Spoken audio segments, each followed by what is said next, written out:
خصوصا لمؤلف هذا الكتاب لهم الفاتحة. أعوذ بالله من الشيطان الرجيم. بسم الله الرحمن الرحيم. الحمد لله رب العالمين الرحمن الرحيم مالك يوم الدين إياك نعبد وإياك نستعين اهدنا الصراط المستقيم صراط الذين أنعمت عليهم غير المغضوب عليهم ولا الضالين آمين. Kita lanjutkan surah Al-Baqarah ayat 138 dan seterusnya. A'udzu billahi minasy syaithanir rajim. Bismillahirrahmanirrahim. Sibghatallahi wa man ahsanu minallahi sibghah wa nahnu lahu 'abidun. Qul atuhajjunana fillahi wa huwa rabbuna wa rabbukum wa lana a'maluna wa lakum a'malukum wa nahnu lahu mukhlisun.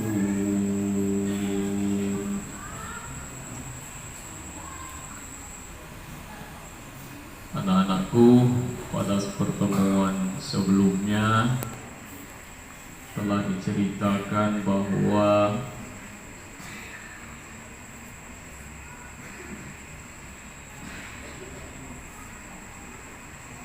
Allah Subhanahu wa Ta'ala memerintahkan kepada orang-orang mukmin untuk mengatakan kami beriman kepada Allah dan beriman kepada kitab-kitab yang telah Allah turunkan kepada Nabi kita, yaitu Al-Quran, kepada kitab dan suhuf yang diturunkan kepada Ibrahim, Ismail, Ishak dan Yakub, serta yang diturunkan kepada Musa, Isa, dan seluruh yang diturunkan kepada para nabi. Allah juga di ayat sebelumnya menegaskan bahwa Allah tidak membedakan di antara para nabi itu. Jika orang-orang Yahudi dan Nasrani itu beriman kepada apa yang diimani oleh umat Muhammad, maka mereka mendapat petunjuk.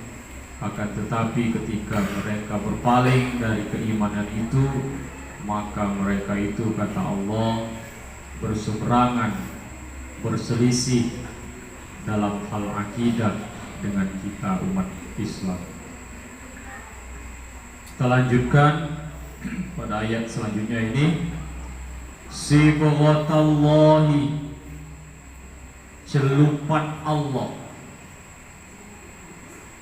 Masdarun menjadi masdar mu'akidun untuk menguatkan li'amanna kepada kalimat amanna di awal ayat kemarin. Amanna billahi wa ma unzila ilaina.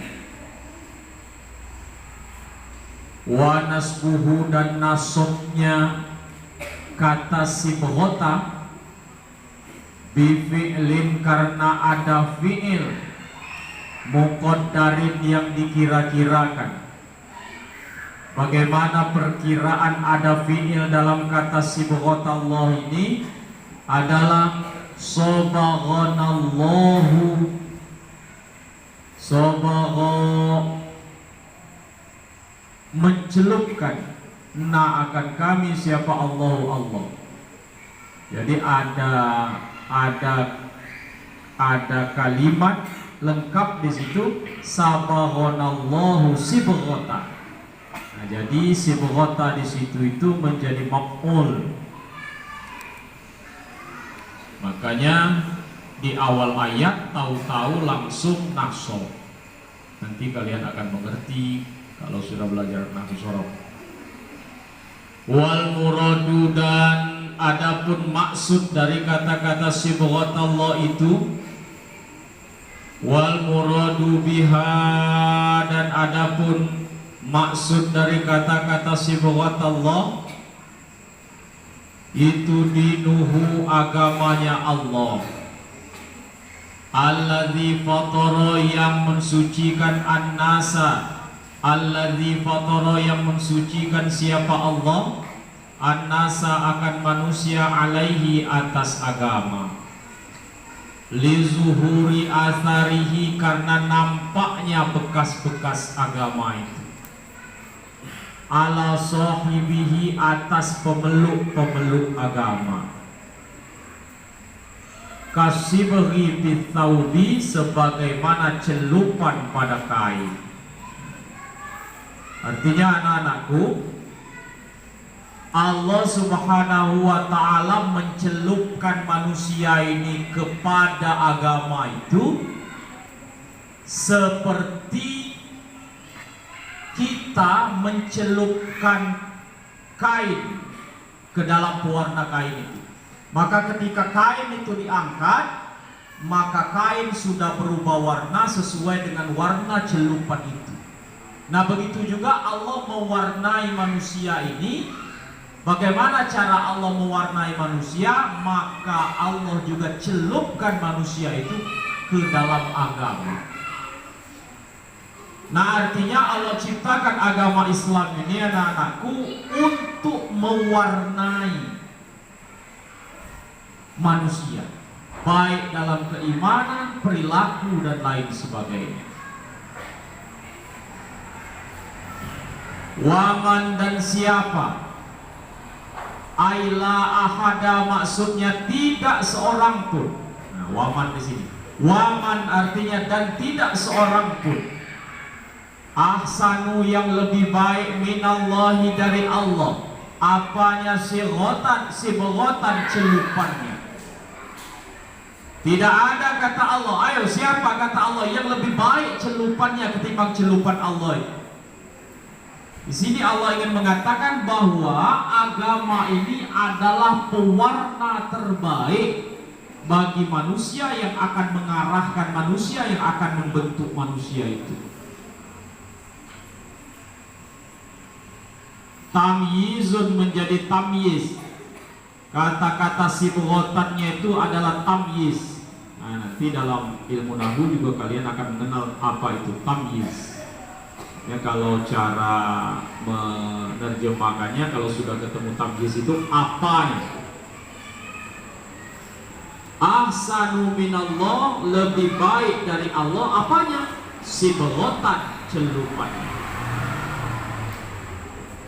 Misal tamyiz ini, Ical adalah santri terbaik. Apanya? Kejujurannya. Cuman kejujurannya yang dijelaskan di situ, belum tentu hal-hal lainnya.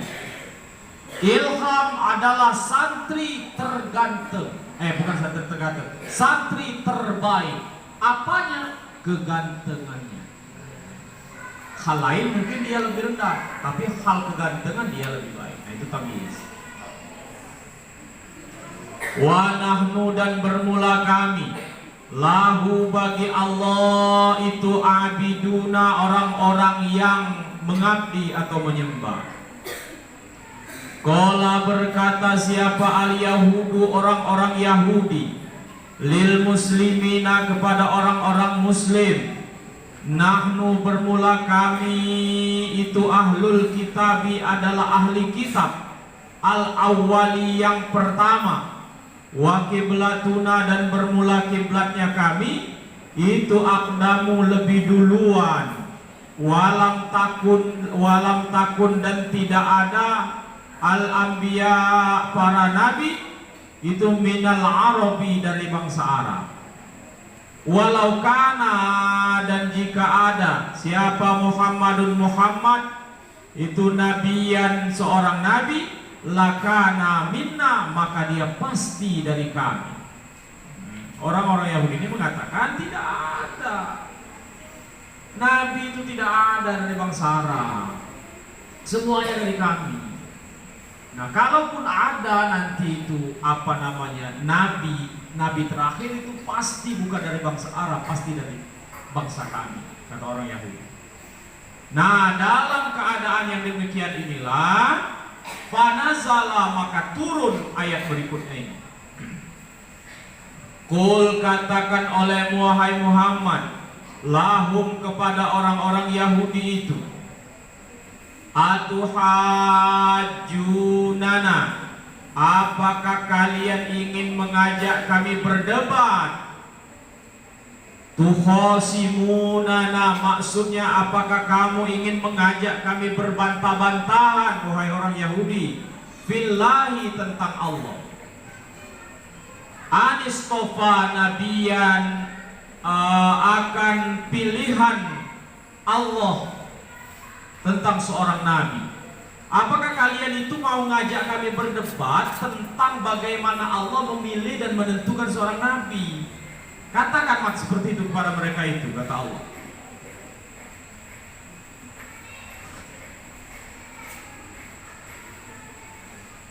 Apakah kalian itu, wahai orang Yahudi, ingin mengajak kami berbantah-bantahan tentang Allah, bagaimana Allah menentukan pilihannya untuk menjadi seorang nabi dari bangsa Arab, minal Arabi, dari bangsa Arab.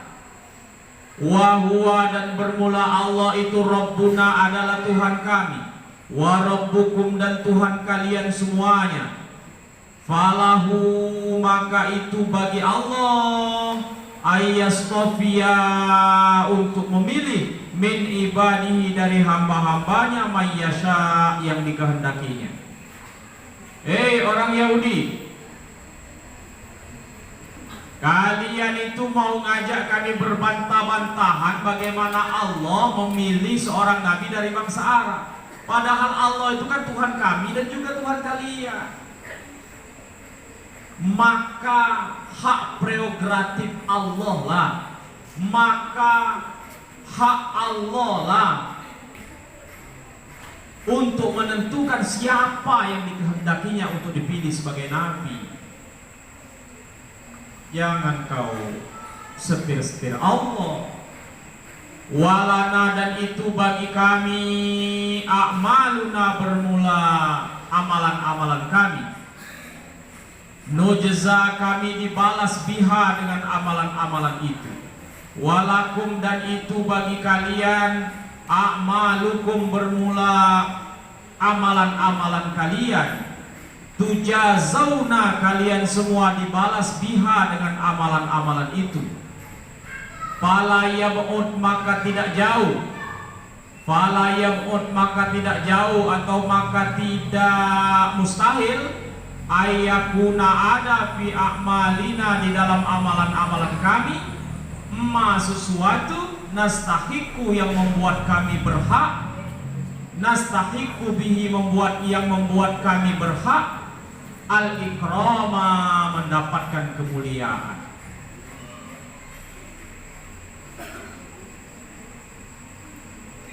Allah itu kan Tuhan kami, dan Allah itu juga Tuhan kalian. Dia yang punya hak untuk menentukan siapa yang Dia pilih untuk jadi nabi. Bagi kami, amalan kami, dan kami akan dibalas oleh Allah karena amalan kami itu. Walakum a'malukum, dan bagi kalian adalah amalan kalian, kalian juga akan dibalas karena amalan kalian itu. Tapi ingat bahwa tidak mustahil di dalam amalan-amalan kami ini ada amalan yang membuat kami berhak mendapatkan kemuliaan dari Allah. Wa nahnu, dan bermula kami, lahu, bagi Allah itu, mukhlisuna, orang-orang yang ikhlas. Ikhlas terhadap apa? Ad-dina, ikhlas terhadap agama. Wal amala, ikhlas terhadap amal. Dunakum, berbeda kami ini dengan kalian. Fanahnu, maka bermula kami itu, aula, lebih utama, bil istifai, dalam pilihan ini.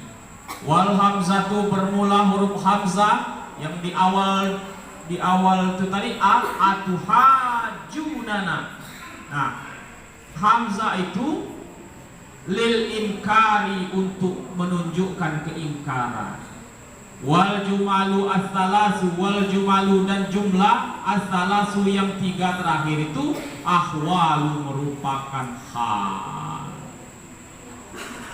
Nah, anak-anakku, di sini diceritakan bahwa orang-orang Yahudi itu menganggap yang pantas jadi nabi itu cuma dari bangsa mereka saja. Mereka menganggap orang Arab itu tidak pantas jadi nabi. Maka dia juga ingin mengatakan Muhammad itu tidak pantas jadi nabi. Nah, itu maksudnya. Maka katakan oleh wahai Muhammad, kau urus saja amalanmu, biarkan kami mengurus amalan kami. Kau akan dibalas karena amalanmu, kami juga akan dibalas karena amalan kami. Dan ingat, kata Nabi, ada di antara amalan-amalan kami ini yang akan membuat kami menjadi mulia di sisi Allah. Nah, ini poin pentingnya di sini. Maka anak-anakku, ikhlaslah dalam beragama, ikhlaslah dalam beramal, karena kita tidak tahu amalan kita yang mana yang akan membuat kita menjadi orang mulia. Jangan-jangan amalan kita menyapu halaman ini tiap pagi itulah yang membuat kita jadi mulia. Jangan-jangan amalan kita mengisi gentong air minum setiap pagi itulah yang akan membuat kita menjadi mulia. Jangan-jangan amalan kita berupa membuang sampah tiap hari, itulah yang akan membuat kita menjadi mulia. Kita tidak tahu amalan yang mana yang akan Allah balas dengan kemuliaan. Maka ikhlaslah di dalam beramal. Ada seorang ibu-ibu penjual makanan-makanan manis. Kebiasaan ibu ini, setiap orang membeli, dia jualan roti, terus roti ini dikasih kayak air gula gitu. Jadi setiap ada yang beli roti, air gulanya ditumpahkan di roti itu. Nah, 1 tetes diteteskan ke tanah oleh ibu ini. Tes. Setiap ada orang beli, yang begitu. Tes. Ada yang beli lagi? Tes. Banyak orang yang memperhatikannya, kenapa ibu itu begitu? Ditanya, Bu, kenapa ibu ini setiap ada orang yang beli, ibu teteskan manisnya itu ke tanah 1 tetes? Apa jawaban ibu itu? Karena aku bersyukur. Aku ini adalah penjual roti, aku tidak sanggup untuk bersedekah banyak, maka setiap tetesan yang aku teteskan di tanah itu aku sedang bersedekah kepada semua. Bersedekah kepada semua. Nah, karena amalan ibu ini cuma bersedekah kepada semut itulah, cuma ibu-ibu penjual roti kecil saja dia mampu menyekolahkan, membiayai anak-anaknya untuk bersekolah. Penjual roti. Nah, itu contoh bahwa perbuatan kebaikan yang kecil sekali itu cuma bersedekah kepada semut saja mampu membuat orang menjadi mulia. Apalagi yang lebih besar dari itu, kuncinya ada di sini, wa nahnu lahu mukhlisun, dan kami kepada Allah adalah orang-orang yang ikhlas, dikerjakan dengan penuh keikhlasan. Wallahu a'lam bishawab. Shadaqallahul azim. Wassalamualaikum warahmatullahi wabarakatuh.